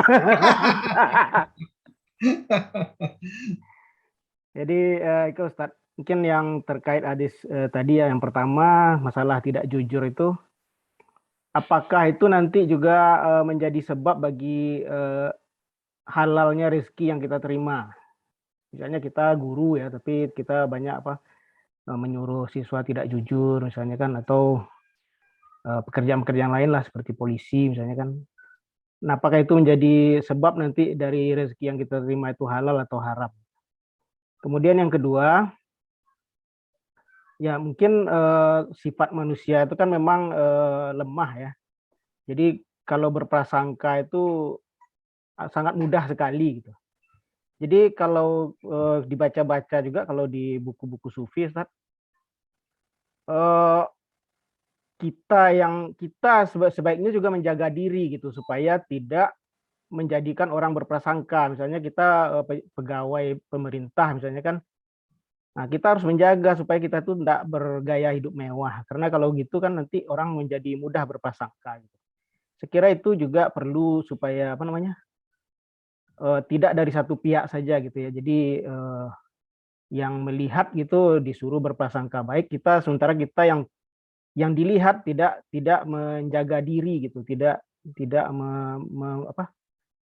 memantaskan diri lah. Misalnya kalau kita pegawai negeri ya jangan bergaya mewah gitu, yang pantas-pantas saja gitu. Kemudian yang ketiga, untuk duduk-duduk di jalan ini apakah sekarang termasuk juga yang nongkrong-nongkrong di kafe itu, Ustaz? Atau kalau di kampung-kampung duduk-duduk di lapau gitu. Nah, yang terakhir mungkin menyambung dari Pak Muni tadi, cukup banyak juga yang kita temukan ini adat di Minang ini tidak selalu semuanya cocok dengan ajaran agama. Jadi saya sendiri ragu nih pepatah yang mengatakan adat bersandi sara itu banyak sekali kita temukan ketidakcocokan itu. Itu apa dari mana sumbernya, atau memang ini hanya sekedar apa aja gitu. Ucapan sekedar slogan saja gitu. Kalau realnya mungkin tidak terlalu persis gitu, Ustaz. Itu saja, Ustaz. Terima kasih, Ustaz. Terima kasih. Ini Terima banyak kasih Pak Subhan. Silakan Pak. Ya. Ya gini Pak, ketidakjujuran itu kan kata Nabi tadi yahdi ilal fujur ya. Kalau tidak jujur, bohong selalu membawa kepada dosa besar. Dan semua ketidakjujuran itu kebohongan itu membawa kepada neraka. Ya, kalau kejujuran tadi membawa kepada kebaikan, kebaikan membawa kepada surga. Jadi apapun kalau sudah diawali dengan ketidakjujuran itu ujungnya pasti keburukan. Ginilah, mohon maaf. Ibu bapak dulu kalau jadi pegawai karena menyogok, tidak jujur namanya itu. Semua gaji bapak ibu yang bapak ibu terima sejak mulai jadi pegawai sampai pensiun sampai mati itu haram. Coba, kan bukti ujungnya kalau bohong neraka kan. Kalau ada orang jadi pegawai dengan jalan menyogok, dia mengambil bukan hak dia. Maka sejak dia pertama terima gaji sampai dia meninggal dunia, pensiun istrinya pun nanti tetap haram. Kenapa? Karena dia memulai dari ketidakjujuran. Itu bukti ketidakjujuran itu membawa ke neraka. Begitu kata Nabi. Udah pasti neraka tempatnya. Ya. Nah, beruntung sekarang tesnya sudah online ya, sudah ditentukan oleh komputer, Pak. Ya. Kalau dulu kan manusia yang menentukan dan bisa dibawa uang sekian tas. Dan dulu lazim dulu kan Pak. Cara-cara begitu ditempuh. Ya. Coba bayangkan Bapak Ibu betapa zalimnya kita menyogok orang. Ada orang punya kemampuan. Belajarnya siang malam mati-matian tuh. Nilainya baik. Cuman sayang dia tidak punya kemampuan finansial. Ini kerajaan tidak berajain, tidak mali, tidak ada nilai, tidak lancar. Tapi dia punya uang banyak. Tak lolos. Tak zalim namanya Pak. Itu makanya yahdi ilan nar. Ujungnya kebohongan itu pasti neraka. Makanya kalau penyogok itu Pak, arasi wal murtasi itu kan tidak jujur tuh Pak. Pasti itu. Makanya saya sering katakan Bapak Ibu, kalau ada jamaah misalnya yang Bapak Ibu dulu jadi pegawai karena proses penyogok, berhenti saja jadi pegawai. Cari pekerjaan lain. Bertobat setelah ini selesai. Kenapa? Kalau Bapak Ibu lanjutkan, neraka menanti. Allah sudah sebut begitu, Nabi sebut begitu. Ar-rasi wal murtasi finnar. Yang menyogok, yang disogok sama-sama masuk neraka. Nah, bahaya tuh Bapak Ibu itu. Itu bukti ketidakjujuran membawa kepada neraka. Gaji Bapak Ibu selama hidup itu tidak ada lagi yang baik itu. Kalau dalam prosesnya proses bohong tadi. Ya itulah buktinya Pak, bahwa kalau kita bekerja tidak dengan kejujuran, hasilnya pasti tidak akan baik. Pasti ujungnya neraka. Begitulah agama kita supaya kita hidupnya lurus, tidak menzalimi orang, kita hanya mengambil hak kita saja, jangan ambil hak orang. Rezeki kita ini sudah ditentukan Pak, tidak akan bertambah, tidak akan berkurang juga dengan usaha kita. Kita hanya bekerja keras ini cari pahala, cari keredaan Allah, bukan menentukan jumlah rezeki. Jumlah rezeki kita sudah. Makanya tidak perlu risau dengan rezeki orang, tidak perlu iri.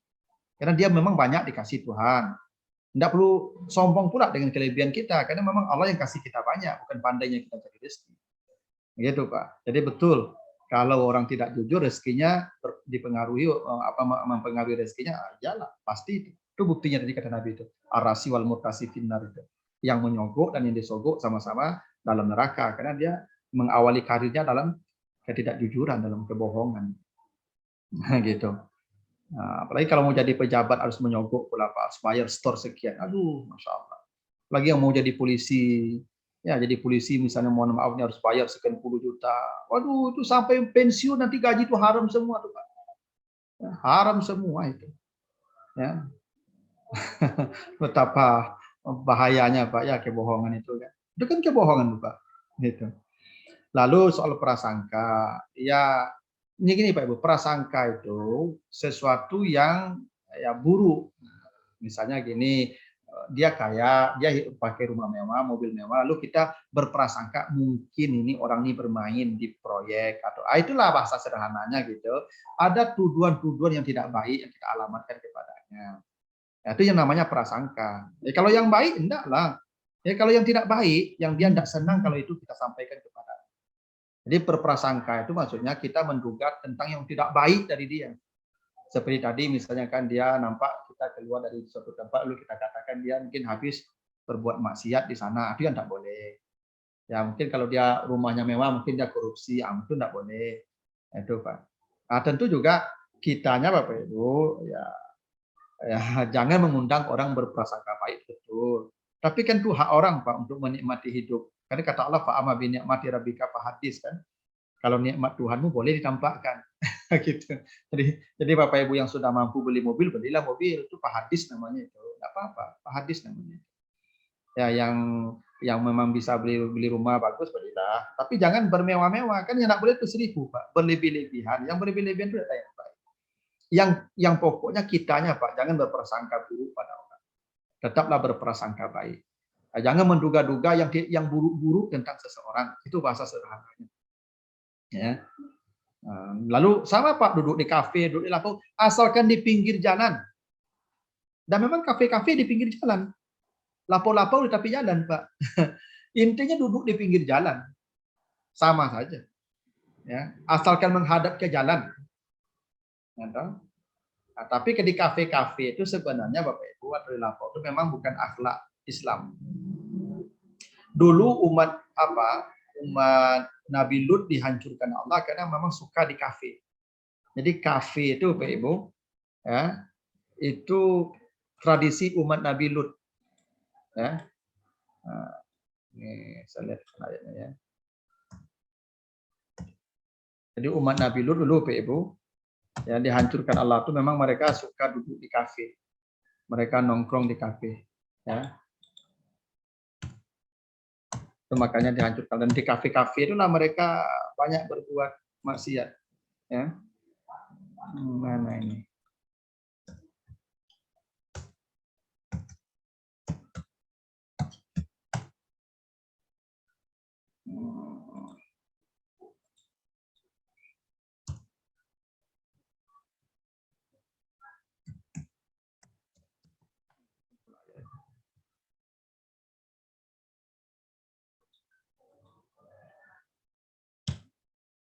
saya lupa pula ayatnya ayat berapa ini. Nawadi.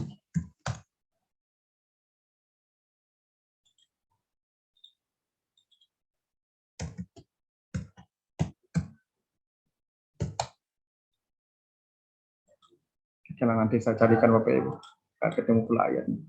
Oke, lalu yang keempat adat Minang. Iya Pak, adat Minang ini banyak yang tidak cocok dengan agama tuh. Tidak semua, sebagian besar betul. Misalnya soal waris, memang tidak cocok. Kita harus jujur mengatakan itu tidak cocok. Ya, tapi yang apa sekarang kan sudah ya udah mulai berubah juga Pak. Ya, sekarang kan laki-laki udah dapat lebih banyak. Kalau dulu kan memang anak perempuan dapat lebih banyak. Bahkan anak laki-laki di olok-olok kalau mengambil harta warisan orang tuanya itu, aturan haratu induk dibawalah ke rumah istrinya, itu bahasa di kampung.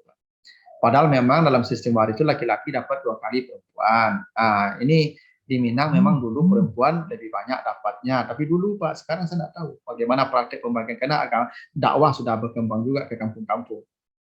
Dulu memang betul begitu sistem waris. Termasuk sistem kekerabatan. Kalau di agama itu kan kalau meninggal misalnya seorang istri, maka anak dibawa ayah. Begitu Pak, dalam syariat begitu. Kalau meninggal istri, anak dibawa ayah ke mana-mana. Makanya anak yatim tidak perlu, anak-anak yang mati ibu tidak perlu disantuni Pak. Yang wajib disantuni anak yang mati ayah. Ya Pak. Kalau yang mati ibu tidak perlu disantuni, kan ayahnya ada, kapan disantuni? Itu awalnya tanggung jawab sampai dia menikah. Ayah mati ayah baru disantuni. Nah, gitu. Nah, cuman di awak di Minang kok beda kulturnya Pak. Itu makanya yang mati induk yang beda. Kalau mati induk apa jalan? Nah, anak tinggal nih, dan apa aku menumpangnya. Kalau laki-laki kan awak kalau di Minang kan dari dulu udah kalau di kota-kota kan ndak ada Pak. Kalau di kampung-kampung kan laki-laki kan menumpang tarus hidupnya. Ya, dari mulai menikah sampai mati di menumpang saya rumah orang. Makanya awak aku disebut abu ditunggu Pak. Ya abu ditunggu itu ya kalau berang ya pai ke rumah tuh Pak menumpang Pak kain baralai itu. Ya kok berang kayak dulu kain itu dia. Itu nasib laki-laki Minang begitu. Memang ada pada bagian-bagian tertentu yang tidak sesuai dengan ajaran Islam betul. Tapi bagaimana adat Basandi Sara? Sebenarnya iya dalam banyak hal betul. Itu juga tidak seluruhnya benar, keliru juga Pak. Misalnya begini. Perempuan itu kenapa laki-laki datang ke rumah perempuan kalau menikah? Yang harusnya kan perempuan dibawa ke rumah suami kan? Kalau sudah menikah kan harusnya laki-laki bawa istri. Nah, kita kan enggak, laki-laki yang datang ke rumah istri. Tapi ada untungnya juga Pak. Untungnya apa? Ya perempuan dapat proteksi lebih. Karena dia di rumah bapaknya, dia sama bapaknya, sama ibunya. Jadi suamiku tidak bisa seberang-berang Pak. Tidak bisa, lo kamu lampang rumah lah Pak. Gak tinggi sih ada Pak. Batu apa yang sombong. Jadi ibu kan terlindungi Pak. Ya enggak. Coba lah Pak penumpang di rumah ini Pak. Tuh wak berang lo kan anaknya kan tinggi suara wak. Batu apa yang langsung Pak. Menang apanya batu itu Pak. Kalau enggak itu Pak. Ada berang itu. Akhirnya ada yuntungnya ibu di rumah. Ya, ibu-ibu udah dibawa dia apa-apa. Tingkat protektif ibu itu lebih tinggi itu. Ibu dilindungi itu dengan di rumah ayah. Ya, kan? Cuman dampak buruknya itu tadi. Kalau mati istri, anak tidak dibawa dari suami lah, tinggal itu yang bedonya. Harusnya kan anak dibawa suami. Karena suamiku kan menumpang lebih kok ke istri tambah menikah lagi menumpang lah kok kan. Mbak lo kok dibawa anak sama itu cekak aja rumah. Nah, itu memang ada beberapa bagian. Nah, termasuk soal misalnya soal apa makan. Kalau dawak makan kan bahasa Indo. Kalau dalam agama tuh makan tuh kan tagak lutut. Kalau dawak cuma tagak lutut ya orang rami Pak makan berang agama. Padahal dalam contoh Nabi kan tagak lutut cie kalau makan. Tapi itu hal tidak prinsip lah. Kalau tidak prinsip tidak apa-apa lah. Kecuali yang prinsip seperti ibadah mahdha memang tidak boleh berbeda. Saya kira begitu Pak. Bisa satu lagi terakhir bisa? Iya Pak. Pak Yusmet sudah raise hand dari tadi Pak. Kita tekan dari Pak Yusmet dulu ya Pak. Okay. Ada Pak Yusmet, silahkan. Ya Pak Yusmet lah kalau masih bisa. Baik Pak. Pertanyaan ringan aja.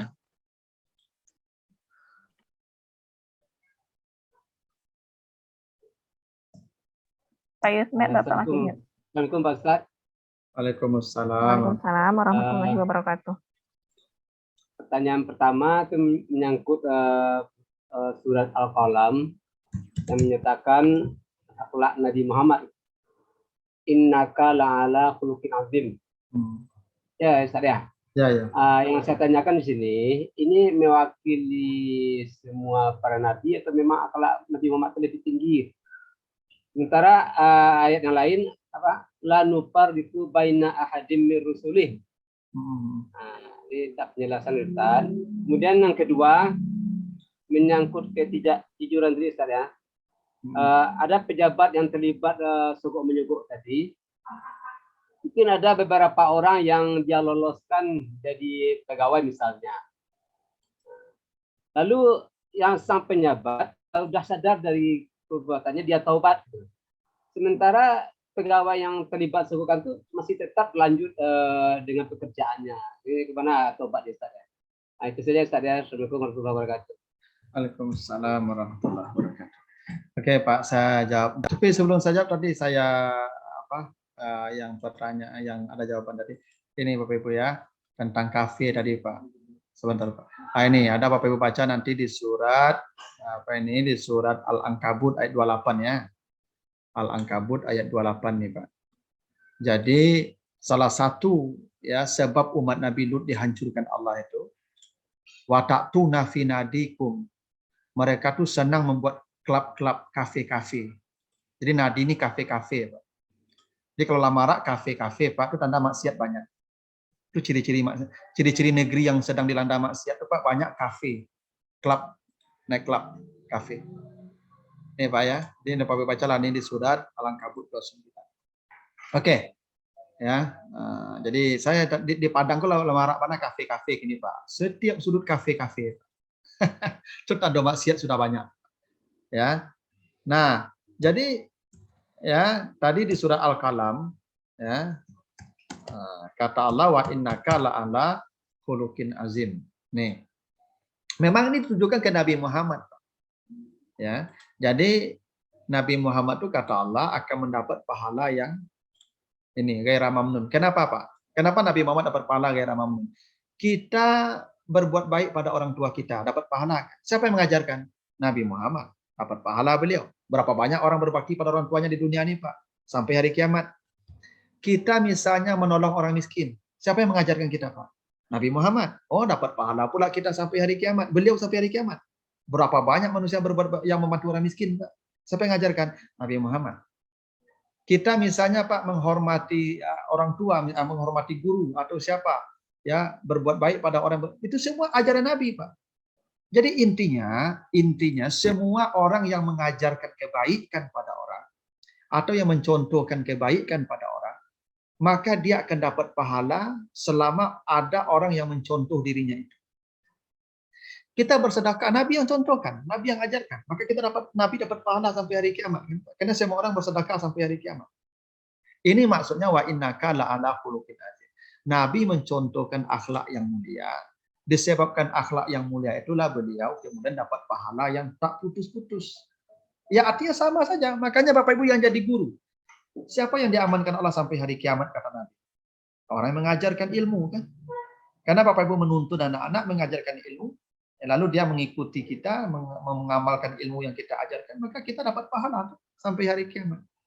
Itu maksudnya tuh Pak. Jadi kalau akhlak yang baik yang kita contohkan, lalu orang mengambil pelajaran dari akhlak kita itu, dari apa yang kita ajarkan itu, maka kita mendapat pahala sebanyak mereka yang berbuat baik itu. Itu pentingnya kita jadi guru nih Pak. Itulah bahagianya kita jadi guru. Makanya tidak ada nikmat yang paling besar yang harus kita syukuri Bapak Ibu ketika Allah memilih kita sebagai guru.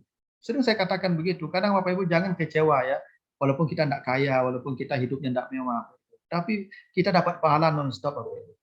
Pasti itu Bapak Ibu. Asalkan kita contohkan saja kebaikan ini. Makanya Bapak Ibu jangan hanya mengajar materi ajar itu. Akhlak itu yang diajarkan ke anak-anak. Sama soal kejujuran tadi itu. Contohkan ke mereka. Nah, sehingga mereka nanti menjadikan kita sebagai teladan hidupnya. Itulah pahala kita yang non-stop itu. Kan bahagia sekali kita yang ditakdirkan Allah jadi guru nih. Nah, makanya saya sarankan Bapak Ibu yang sudah jadi guru, tidak usahlah jadi pejabat, sudahlah. Ya jadi guru saja, jadi Pak Subhan, jadi gubernur besok, jadi bupati, wali kota, walaupun banyak permintaan misalnya itu, nah, sudahlah jadi guru aja lah Pak. Paling iya kok jadi dekan, jadi direktur enggak apa-apa. Tapi jadi pejabat publik enggak usah. Karena lebih hebat jadi guru nih Pak. Ya, karena apa yang kita ajarkan tuh kalau mereka ikuti nanti kita dapat pahalanya unlimited Pak. Itu namanya ghaira mamnun tadi. Nah, yang kedua kalau ada orang sogok Pak.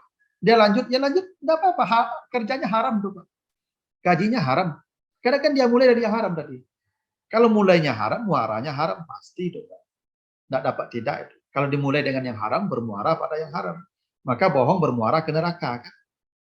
Dia orang menyogok itu kan bohong dia. Di awalnya bohong, ujungnya neraka. Caranya gimana Ustaz? Tidak bisa tobat. Dia harus berhenti. Tobatnya berhenti. Ya, berhenti jadi kerjaan lain. Nah, itu makanya Bapak Ibu kan sudah ada pepatah orang Minang kan. Babik baik, bapak do pado, babik elok, babik jahit sekali tidur. Jangan berbuat buruk itu begitu ingat langsung. Jangan dampak buruknya ke belakang dipikirkan Pak. Ya, bayangkan Bapak Ibu harta yang dikasih ke anak-anak makan itu haram itu. Apalagi itu. Makan haramnya anaknya tiap hari itu. Kalau gaji dari hasil menyogok. Pilihannya berhenti, tidak ada cara lain. Ya kalau mau selamat ya begitu. Tapi kalau tidak selamat ya mau tobat. Tobat itu kan meninggalkan yang salah. Kalau bertahan dalam yang salah itu tidak tobat namanya. Kemana tobat tetap juga melakukan yang salah itu. Berjalan dalam. Bagaimana dengan pejabat yang disogok itu Ustaz? Sama dalam neraka. Tobatnya bagaimana itu? Yang menerima sogok. Ya. Yang menerima sogok kembalikan uangnya itu, kembalikan haknya kepada yang harusnya menerima. Misalnya Pak, tes pegawai dulu enggak, misalnya ada 2 orang yang lulus itu harusnya si B, tapi si A diloloskan. Cari si B itu, kasihkan haknya dia kembali. Suruh dia. Iyalah. Kasih ke si A itu ke haknya kembali. Yang dulu enggak, yang harus lolos, enggak lolos gara-gara menyogok kan. Kasihkan itu ke dia. SK ke dia, kembalikan ke dia hak. Baru selesai tobatnya Pak.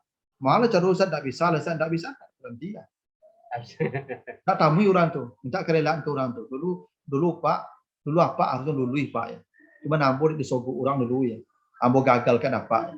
Alih apa lagi kerelaan, boleh apa maafkan ambo. Tamunya Pak, ya betul caranya. Kalau manusia tidak ngasih kerelaan, mana bisa Tuhan merelakan? Tidak bisa. Tamunya orang yang zalim itu. Kan tidak ringan urusan itu Pak. KKN masuk tuh Ustaz. Itu kan KKN itu kolusi itu yang rasuah namanya. Ya kolusi itu yang sogok kan. Ya sama. Ya itu makanya jangan menzalimi hak orang. Panjang urusannya nanti di akhirat. Kalau tidak mau di akhirat urusan dia sekarang cari ke dia. Siapa orang dulu yang kita zalimi haknya itu. Minta kerelaan ke dia. Kalau dia merelakan dunia, alhamdulillah selamat kita. Kalau tidak, cari dia di akhirat nanti itu. Kan kalau orangnya lama meninggal apa Ustaz? Kalau lama meninggalnya, ya nah balik bapak ramal saya duitnya banyak-banyak nih. Setiap salat di apa namanya kan dibacakan Al-Qur'an untuk dia. Ya kan mudah-mudahan dia memaafkan nanti di akhirat. Kan nanti kan kita cari dia, Pak. Makanya nanti kata Nabi ada orang yang bangkrut kan, bangkrut karena amalnya banyak, bangkrut dia. Kenapa bangkrut? Karena 3 syaratnya, satamahaza, mulutnya menyakiti orang. Darabahaza, tangannya menzalimi orang, termasuk tanda tangan. Akalamahaza, harta orang dia ambil, maka dia berikan semua amalnya ke orang. Habis amalnya dosa orang itu dia bawa, dia masuk neraka. Itu Pak. Mana ada yang selamat yang menzalimi orang itu Pak? Tidak akan selamat. Tidak ada satupun manusia yang kalau menzalimi orang itu akan selamat. Dia selamat di dunia bisa. Kalau dia punya kuasa selamat di dunia. Tapi selamat di akhirat itu tidak mungkin Pak. Tidak mungkin selamat di akhirat. Tidak pasti. Gitu. Ustaz, kalau ada haknya harta dikasih ke warisnya, Pak Ustaz? Kasih ke warisnya boleh. Atau disedekahkan atas nama dia.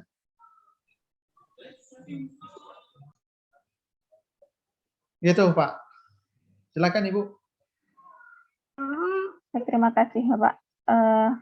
Bapak Ibu masih ada lagi yang ingin tanyakan? Tadi Pak Ali. Oh iya Pak Ali, silakan Pak Ali. Masih ada waktu kita.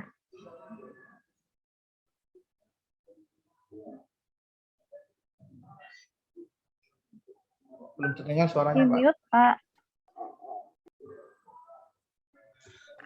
Pak Ustaz, izin bertanya Pak Ustaz. Ya Pak. Oh iya. Kan balik, jangan dulu balik. Mengenai tentang pandangan tadi Pak Ustaz. Ya, baik itu di pinggir jalan, di mall, di pesawat. Kita tidak mau melihat, Ustaz. tapi lingkungan itu udah memaksa. Semuanya pada minimalis. Bagaimana posisi kita itu, Pak Ustadz? Ya, kama-kamaduk Artinya- lah. Artinya, Kama-kamaduk matu tuh nampak Pak ya. ayo, kok terbuka saya auratnya masing-masing. Apa di mana posisi orang itu, Ustadz? Baik kita sendiri ya, menurut pandangan agama, orang yang minimalis ini bagaimana di sisi Tuhan? Gitu Ustadz. Iya, begini Pak, kalau perempuan yang membuka auratnya kan berdosa. Oh, Pasti dosanya besar. Ya, iya, kan? iya. Tapi kita yang melihat juga berdosa. Tentu dosa yang menjadi sebab lebih besar pada kita yang melihat. Ini kan perintah Allah, ayyudnina alaihinna min jalabibihinna, wahai para perempuan, panjangkan jilbabmu sampai ke dadamu. Kan itu perintah Al-Qur'an gitu. Ya, tutuplah tubuhmu, ya.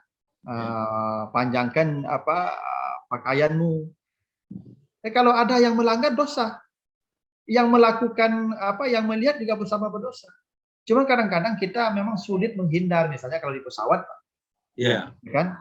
Apa namanya itu Pak, pramugari itu, ya kan? Kadang menyusun barang di mungku awak Pak. Ya, pakainya sampi, roknya minim, nyongke-angke nampak pusingnya kadang awak Pak. Yang awaknya di mungku awak tuh kursi sampi, Paknya di mungku awak tuh menyusun barang itu. Bagaimana? Nah, itu susahnya Pak. Kadang-kadang tuh makanya kadang ambo kalau naik pesawat Pak tuh hilang-hilang jus ama tuh hilang sebagian tuh Pak. Ambo tuh lah biasa apa. Kadang-kadang hilang hafalan adanya tuh. Tapi kalau yang memang kondisinya tidak bisa lagi, kama-kama tuh itu tampak Pak itu udah akal itu. Bah, jelek.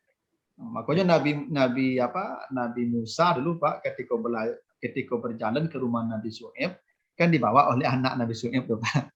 Anak Nabi Syuaib itu kan perempuan tuh. Nabi Musa tuh berjalan di depan Pak. Anak Nabi Syuaib berjalan di belakang.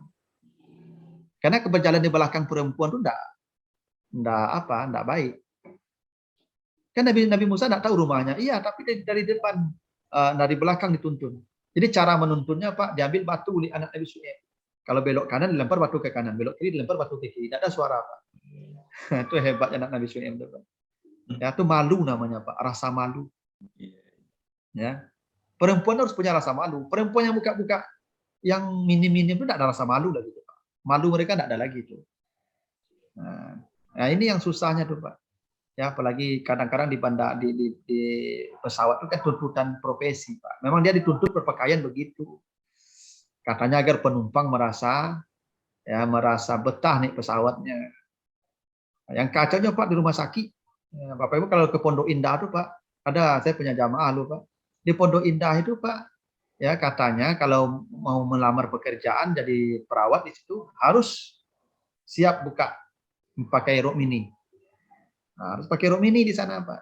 Nah, gitu pula SOP-nya. Ya karena yang punya itu bukan orang Islam mungkin ya. Ya, saya habis pikir juga tuh. Iku pasien lampi mati kok perlu apa jelik orang tuh. Lah, mati lah, perlu menjelik orang tuh. Kan tidak masuk akal Pak. Maka harus pakai rok mini. Nah, tapi begitulah memang aturan kadang sistem membuat mereka harus begitu. Ya, kalau memang kita berada di tempat-tempat seperti itu Pak, ya yang penting kan Allah tahu hati kita saja. Bicara sama tuh ya Bu ya. Ayolah bicara sama tuh Pak. Kalau bahasa ahli itu kan pandangan pertama itu rezeki milikmu, pandangan kedua yang bukan dosa atasmu lagi. An-nazratul ula laka kata ahli kan, pandangan pertama itu milikmu. Itu namanya rezeki. An-nazratus saniyah kalau diulang lihat kedua itu namanya alaika, itu dosa itu. Kalau pandangan pertama anak berhenti kan Ustaz? Atau cali yang mau tuh Pak itu. Pandangan pertama tuh kalian capek, jangan capek hilang jadi cali Pak itu. Pandangan pertama kau rasaki kan, itu udah diali-ali loh Pak. Itu makanya Kategori tidak jujur Ustaz. Itu tidak jujur. Oh Ustaz, Ya. tadi cerita kan di bandara atau di pesawat, lingkungan itulah seperti itu. Sulit lah membedakan yang pertama dan yang kedua, Ustaz. Gimana itu? Ya kan yang tahu tuh kita sendiri Pak. Makanya bahasa agama tadi gadul basar, bahasa Nabi ini tundukkan matamu. Kalau Pak tundukkan ke bawah, tidak mungkin dari bawah lah kan, jelubah, tak mungkin itu gawat itu kan. Kalau Bapak tundukkan pandangan mata ke bawah, insya Allah tidak tampak. Itu makanya bahasa Al-Quran dalam surah An-Nur ayat 30-31 itu, yaghuddu min absarihim, tundukkan pandangan. Nah, menundukkan pandangan itulah. Kalaupun di sekeliling kita banyak pandangan yang tidak baik, kalau kita tundukkan, kita aman juga. Ini nampak ya Pak Ustadz, tambah ditutup itu mana nampaknya. Ya itu masalahnya itu Pak. Tapi mudah-mudahan kalau ke depan kini orang kan gairah beragama aku lama semakin tinggi, kesadaran aku lah makin tinggi. Ambo yakin mungkin agak 5-10 tahun ke depan Pak. Insya Allah umat Islam aku lah mungkin kafah lah Pak dalam Islam. Jadi Ustaz, cara menjaga diri astagfirullah ya Ustaz ya. Nah ya kita menundukkan pandangan mata. Astagfirullah, diperbanyak astagfirullah ya. Ya, jangan alhamdulillah ya Ustaz ya. Ya sama lah Pak dulu di UNP Pak tahun mungkin 10 tahun lalu masih ada enggak mahasiswi yang enggak berjilbab Pak? Ya. Banyak kan? Banyak. Kalau kini coba persentasikan yang enggak berjilbab Pak. Karena kalaupun ada yang enggak berjilbab mungkin satu-satu lagi enggak Pak? Ya. Nah, mungkin yang non muslim mungkin lah ada. Ternyata non muslim. Iya. Kalau dulu kan banyak yang Islam itu tidak berjilbab masih suara. Itu artinya kesadaran beragama itu lah makin tinggi. Itu makanya tugas Bapak Ibu juga, ya dakwah itu juga yang paling hebat Bapak Ibu sebagai dosen. Nah, anak-anak yang Islam, yang Muslim, yang perempuan, tolonglah ditutup auratnya baik-baik. Itu, Bapak sadarkanlah ngecek itu. Bapak lebih berkuasa tuh daripada Ustadz. Minimalnya takut ya Pak, kamu gini nilai kan, Ibu kamu gini nilai kan? Ya dah. Minimalnya pakai jilbab selama kuliah Jawa, jadinya dah Pak. Kalau sampai dakwah nama itu. Ya tahu. Walaupun kalian punya wewenang dengan pakaian, tapi saya punya hak pula untuk menyampaikan kebenaran. Ya perempuan tuh auratnya harus tutup, aurat perempuan tuh semua badannya tanpa terkecuali kecuali muka dan telapak tangan. Nah, saya sudah sampaikan ya, saya berharap kalian ya ikutilah aturan agama dengan baik. Ambo yakin tuh Pak, Masya Allah kalau itu Pak lakukan tuh, itulah amalnya kayak rumah menun tadi, pahala yang tanpa batas. Ya, jadi kalau ada mahasiswa yang tidak berjilbab, ya jangan, kalau enggak jangan kayak arami Pak panggilnya Cici. Ya kan, apa lebih senang, lebih nyaman kalau pakai jilbab aja minimal selama kuliah aja Pak, saya pakai jilbab Pak Anya, lebih sana ya. Itu hebat tuh Pak dakwah Pak. Kalau Ustaz dakwah mungkin enggak. Kalau Pak dakwah takut ya mah nilai geragak. Minimal selama jawab Pak saya kuliah gitu. Apa kece saya melihat tuh. Ya, Ananda, apa dek sayang kan Anda, ya kan Ananda dek muslim nak. Nah, tolong kalau minimal sama kuliah jawab Pak kok pakai jilbab lebih sana sama jawab Pak saya kuliah gitu. Itu lebih hebat tuh Pak dakwah Pak tuh. Dasar tuh Pak. Ya kan minimal selama 6 bulannya berkurang dosa ya Pak. Itu minimal tuh. Kalau nak berjilbab permanen. Jadi masing-masing kita sudah harus memulai itu Pak, dakwah yang masing-masing orang punya kewajiban amar ma'ruf nahi munkar tadi kan Pak. Begitulah Pak. Terima kasih Pak. Ya Pak.